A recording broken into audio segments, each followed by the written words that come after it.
Welcome. Before we go into creating your own logo, I'll be showing you something again on how to place logo on an image. The different ways to place logo to just make it look like a mock-up or something. You see some cups that have some logos or some books that have some logos or some things that have some logos. The different ways to place logos to make it look real like mock-up. So the first way, which is the most simplest way, is to place your to embed your link. Let's say we have a logo I already designed here. See, click on place, place it as an image, place it as an image. Okay, preserve clipping, not preserving clipping. Okay, that's not good. Let me just put the page there. Okay, so first image. The normal way we know is just by placing the image. We can just use our move tool, move it anywhere. Ctrl T, resize it, and we have it just placed as a logo. Placing it. Now, although we can also go and do other things, I'm going to be teaching you some simple tools that will look very incredible at the end of the day. Now, let's say we want to place this image on this cup, but we want it to look more like it came with the cup, more like it's the cup, not just a placed paper. So we can, let me zoom this guy out so we can see what we have here. Okay, now we can notice that from this place the cup edges is curved, the side is slanted. I'm placing this image straight makes it look kind of awkward, so to say. So what can I do?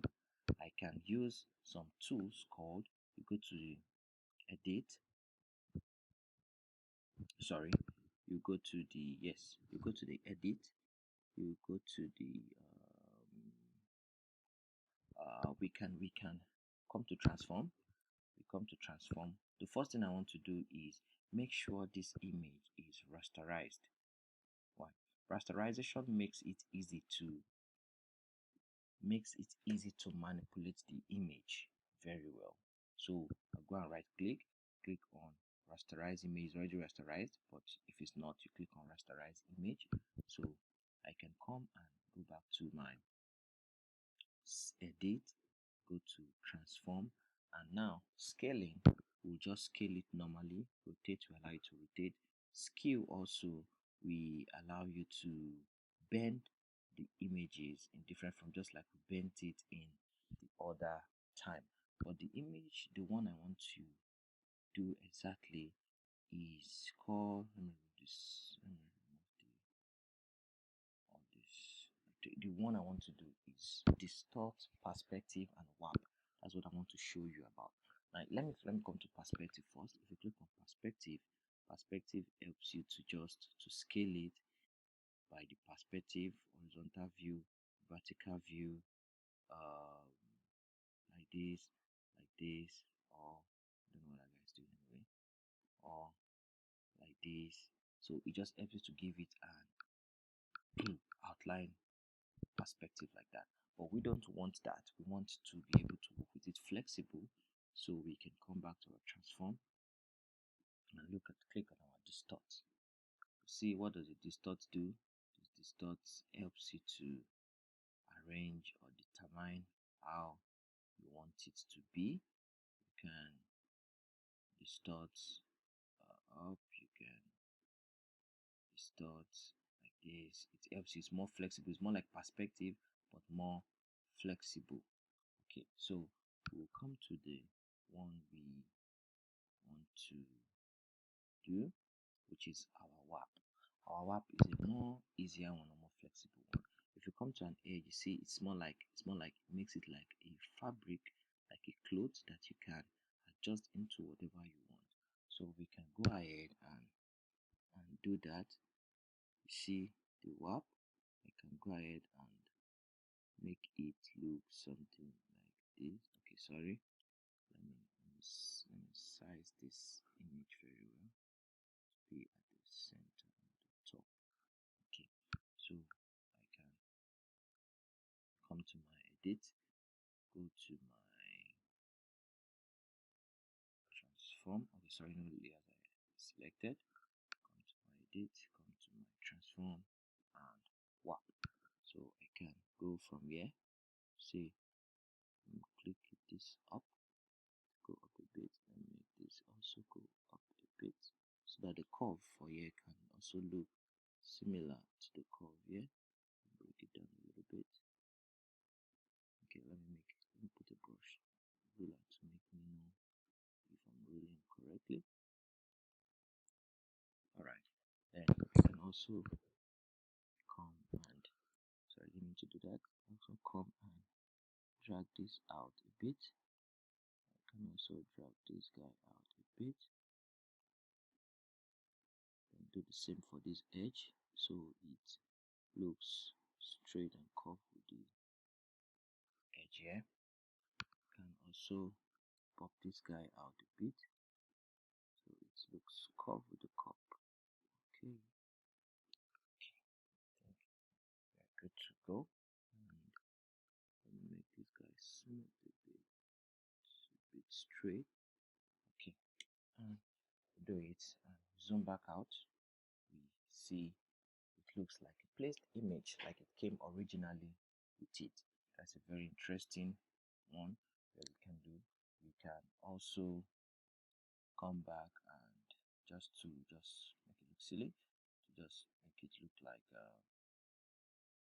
it's riding into, but you can just on straight, so make it look like it's a peeled image or something. You can decide to leave it this way, whatever. So just want to show you what WAP can do. So we have this and it's pretty cool. Then another one, I want to show you how you can place an image on the floor. I did that last week in a program I went to, place an image on the floor. So I can also show you how to do that. So you come to your file, also place your embed. In other Photoshop version, you may not see embed, you may just see place. It's the same thing. So you place, let me have this image that has a round. Yes, this is much easier to do. I place this image, click OK, and come to the images here. Let me reduce the image a little bit. Okay, so I want to place this image on the floor to make it look like it's slipping. What do? I use the transform, I use the skew, right? So the skew helps me to kind of bend the image, bend the image, bend it. I want it bent.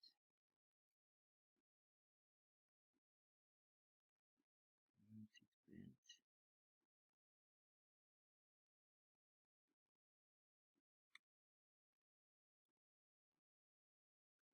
we go. Select layer. Let me rasterize the layer to make it easier. Oh, okay. Let me start from the beginning again. Let me rasterize the layer.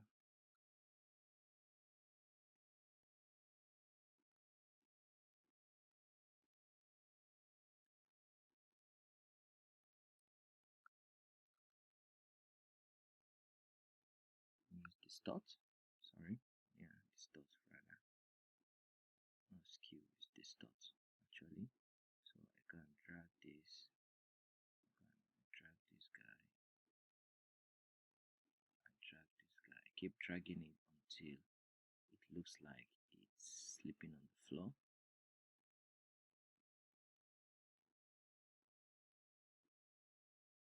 Keep dragging it until it looks like it's lying down.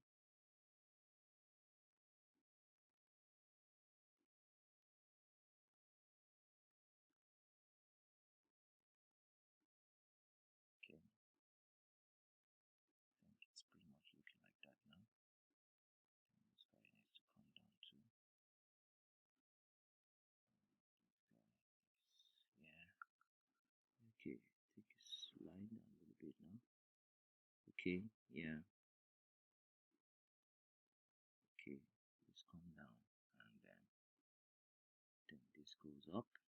Okay, and this goes up, and I think our image is lying down now.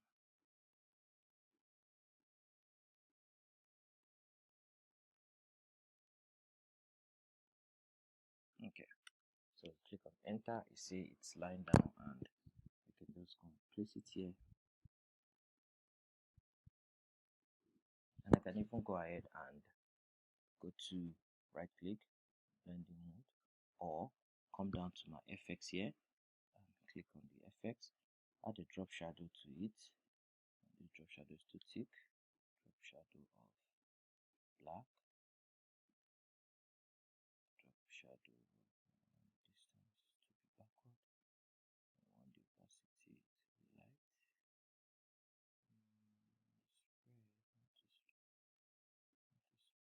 Spread, not to spread the size, not the size.